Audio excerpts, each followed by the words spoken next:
Hi everyone, welcome back to evidyarthi.in. This is Varsha. Start करते हैं हमारा next topic that is recording and preserving old stories. पुरानी stories को record करना and preserve करना। सो इसके अंदर हम देखेंगे कि हिंदू माइथोलॉजी के अंदर डिफरेंट तरीके की किताबें हैं and they are very amazing books and they are very amazing stories. बहुत ही अच्छी स्टोरीज है सबके अंदर। अगर आप बात कर ले महाभारत की या रामायण की, you will find very interesting stories. तो यहाँ पे हम तीन ऐसे ग्रंथों की बात करेंगे। First will be Purana, second Mahabharat and third is Ramayan. So starting this topic, first we have is Purana. तो पुराना का लिटरल मीनिंग ही ओल्ड होता है, यानी कि पुराना। ठीक है, सो पुराना का मीनिंग पुराना।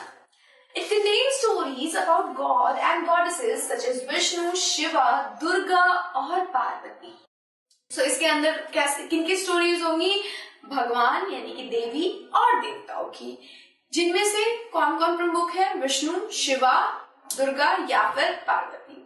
Also contain details on how they were to be worshipped, ये भी बता रखा है कैसे उनकी पूजा होती है। और तो इसमें ये भी बता रखा है कि सृष्टि की संरचना कैसे की गई है। ठीक है, इस सृष्टि को कैसे बनाया गया है और किंग्स कैसे बनते हैं, इंसान कैसे बनते हैं, ये सारी चीजें पुराण के अंदर लिखी हुई है। It was written in simple Sanskrit verses, यानी कि सिंपल संस्कृत के अंदर लिखे गए हैं। वर्सेस का मतलब लाइन के अंदर लिखे गए हैं and they were meant to be heard by everybody, including women and शूद्रा।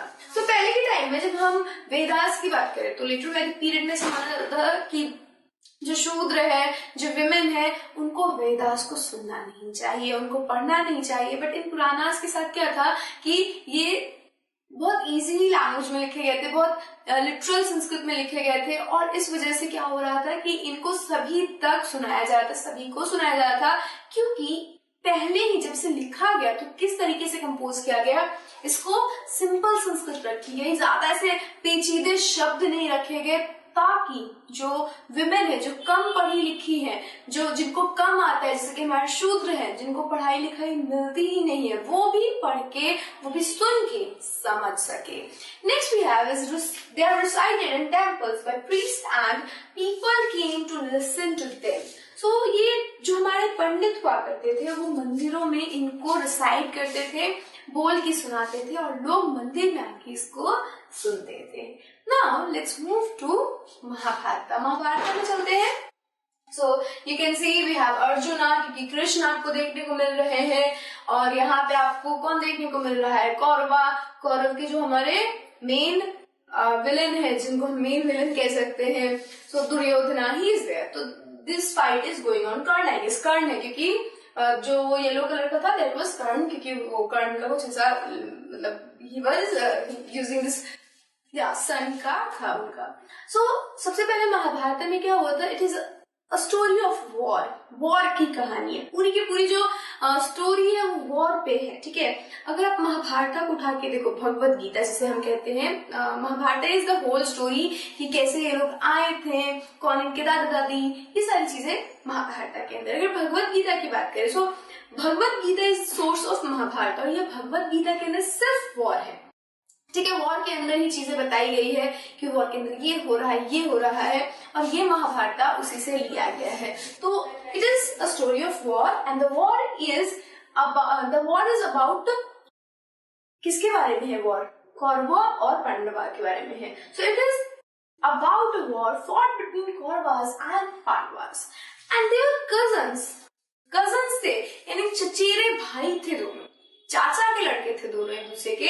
This was a war to gain control of throne of Kurus and their capital Hastinapur. और ये जो लड़ाई हो रही थी, वो कुरु जो थ्रोन है उस पे बैठने की, कुरु जो वंश है उसके थ्रोन पे बैठने की लड़ाई थी, और उसके कैपिटल को हासिल करने की लड़ाई थी, और वो कैपिटल था Hastinapur.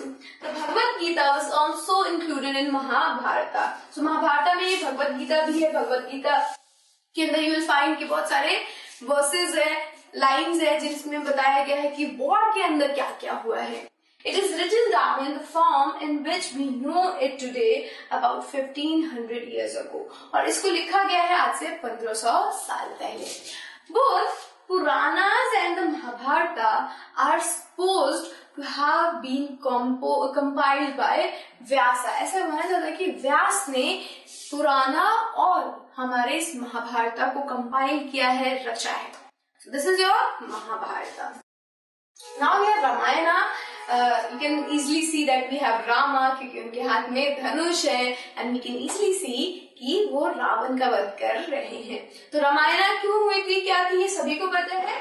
So it is about Rama, a prince of Koshala, who was sent to exile। 14 वर्ष का वनवास दे दिया गया था उनको।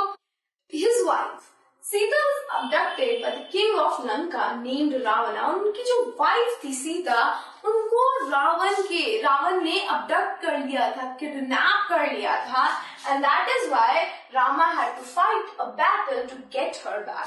क्योंकि वाइफ ही उठा ली गई है, तो अब क्या करेंगे, अब भाई हमारे राम जी हैं, सो क्या करेंगे, सीता को बचाएंगे। So he went into Lanka, fought a war and then saved the Sita. और सीता को हमारे पास फिर लेके आए अपनी कौशला नगरी के अंदर। He won and returned to Ayodhya, the capital of कोशला। कोशला का कैपिटल है अयोध्या, तो वो अयोध्या वापस आए अपनी वाइफ को लेके, अपनी सीता को लेके। और इस पूरे रामायण के रचयिता है हमारे वाल्मीकि। रामायण को संस्कृत के अंदर लिखा गया था। तो दिस इज योर 3 एपिक्स, 3 आपके ग्रंथ है हिंदी के, and this is all about these how the preserving and recording old stories. तो ये 3 स्टोरीज थी, तीनों में पता चला पहला पुराना था जिसके अंदर पुराण, जिसका लिटरल मीनिंग पुराण है, and the second thing is कि इसके अंदर गॉड एंड गॉडेसेस के बारे में बताया गया है, पृथ्वी कैसी बनी थी वो बताया गया है, गॉड एंड गॉडेसेस को पूजना कैसे है। महाभारत, हम सभी ने महाभारत को सुन रखा है, कभी ना कभी दादा दादी ने, मम्मी पापा ने बताया, अगर नहीं बताया तो सभी को के पास एक टीवी उपलब्ध है जिसके ऊपर हर चैनल ने कभी ना कभी महाभारत के किसी न किसी कास्ट को, किसी न किसी प्लॉट को, मतलब किसी एक कैरेक्टर के ऊपर पूरी सीरीज बना रखी है, और जिसके थ्रू हमें पता चल गया इनडायरेक्टली और डायरेक्टली महाभारत में क्या हुआ। एंड सिमिलरली रामा के ऊपर बहुत सारे, सीता पे स्टोरी बनी है, राम की स्टोरी बनी है, वी हैव मतलब रामायणा भी, कोई लोग तो बिल्कुल रामायणा वाल्मीकि वाली रामायणा भी दिखाते हैं। So these were some epics of our past, हमारे पास्ट के कुछ ये एपिक्स है। So this is all about this video. I will see you in the next video with a new topic. So keep watching us and be with us till then. Bye bye.